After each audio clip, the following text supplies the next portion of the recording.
Happy f***ing holidays. Welcome back to another video by a consistent YouTuber. Are you guys having a good holiday season? Cause I sure as hell am. Anyway, welcome back to another build video. This time I'm gonna be covering Greatsword and Hammer, the two big dick banditos of damage in Monster Hunter World. I originally wasn't gonna cover these weapons, mainly wasn't gonna cover Greatsword cause everyone and their grandmother had already made a video about it, but after watching said videos, they were pretty bad. So here I am, the meta prophet of Iceborne. Now obviously these builds will be using SAFI weapons because Capcom decided, you know all those weapons we spent hundreds of hours designing? Yeah, Lamau.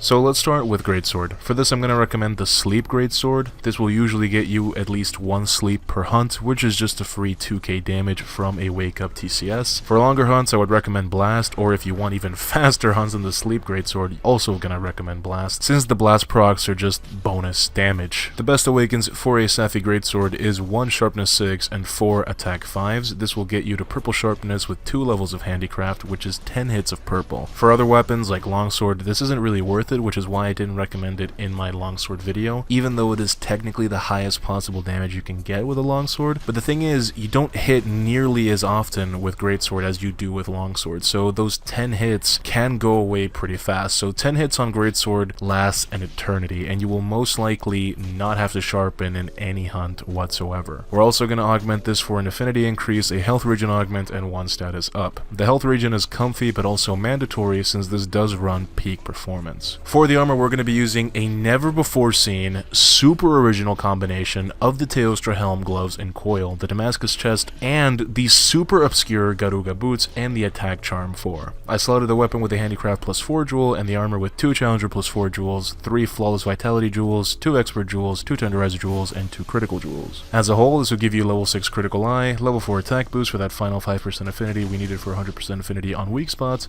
level 4 agitator, max health boost, crit boost, weakness exploit, and peak performance, 2 levels of blast attack that come in super handy if you are using the blast greatsword, and finally the 2 mandatory levels of focus that you need on greatsword. You will actually attack slower if you go with focus 3, so do not do that. And then we also have that 2 levels of handicraft that we need for purple, as well as the Teostra set bonus Master's Touch so we don't use up any sharpness on our critical hits, and since we have 100% crit chance on wounded weak spots, it's pretty much infinite. This gives you the highest possible EFR, but it does rely on peak though. Thankfully, greatswords hurt a lot, so each hit will heal you pretty significantly with the health regen augment, so keeping up peak won't be too bad. And to help with survivability, you also have max health boost, which you can get in a variety of ways depending on the jewels that you do have. So if you have critical vitalities, just swap out the flawless decos and put in critical vitality decos, and so on and so on. Now I know all of you are top ranking Korean MMO Dark Souls speedrunners that never get hit, so this is probably not of any use to you, but for all the virgins learning greatsword, this will be a huge help. Now moving on, we have Hammer. For Hammer, you're going to want to go for exactly the same awakenings, 1 sharpness 6 and 4 attack 5s. We can afford to do this for the same reasons we can do it on Greatsword. Hammer is not a fast multi-hit weapon. You'll usually only strike when you get an opening, so those 10 hits of purple will often last you an entire hunt. We're also going to go with the same augmentations, 1 affinity increase, 1 health regen augment, and 1 status up. The good thing about Hammer is that you can actually go for whatever you want. If you want really fast kills, you can go with Blast, but I'm going to recommend Paralysis. You can also go for Poison, and this hammer basically just becomes a better version of the Gold Rathian hammer that we never had. And you can also go for Sleep for a free 700 to 800 damage wake up if you can land the level 3 swing correctly. Not to mention that if you do go for Sleep and you do get a sleep, it's basically just a free chance for you to resharpen your hammer in case it does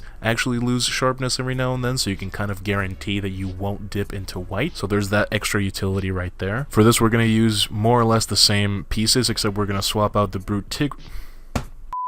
For this, we're essentially going to be using the same build, except that we're going to swap out the chest piece for the Brute Tigrix chest, since we don't need focus. So we basically just traded 2 levels of focus for 2 extra levels of attack boost. As a whole, you would then have level 6 critical eye and attack boost, 4 levels of agitator, maxed out health boost, crit boost, weak knees exploit, and peak performance, as well as 2 levels of blast attack, which again would benefit you if you were using the blast hammer, and our 2 levels of handicraft to get to purple, and of course Master's Touch to keep us at purple. Overall, guys, nothing new. I just wanted to chip in my 2 cents on what is actually the best thing to run on these weapons, both Awakens and skills.